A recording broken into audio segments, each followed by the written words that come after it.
আমাদের শহর মূলের আরেকটি সমস্যা তুলে ধরার চেষ্টা করলাম। তো আমাদের শহর মূলে কিন্তু মসজিদ নাই।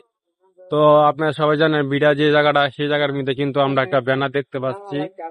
এই যে ব্যানারটা, সেখানে একটা মসজিদ নির্মাণ হবে, কিন্তু ব্যানারটা প্রায় বছর 2 বছর ধরে দেখতেছি, কিন্তু এখানে মসজিদ হচ্ছে না।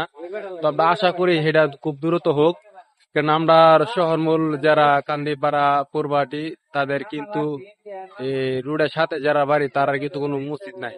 তো আমাদের কিন্তু মেপাড়া মসজিদে আমাদের নামাজ পড়তে হয়। তো আমাদের তার পাশে না মসজিদ, সেই জায়গায় আমরা যাই। তো তারা কিছু বলে না, তারপরে তো আমরা আর দরকার একটা মসজিদ দরকার। তো আমরা আশা করি সেই মসজিদটা, এটা বিড়ার মিউজে সেই জায়গাটা, এখানে একটা মসজিদ খুব দ্রুত হোক, আমরা সেই আশা কামনা করি। সবাই আমার ভিডিওটা শেয়ার করবেন, যে মসজিদটা সবাই দ্রুত হয় আর আমরা সবাই তার সহযোগিতা করতে পারি।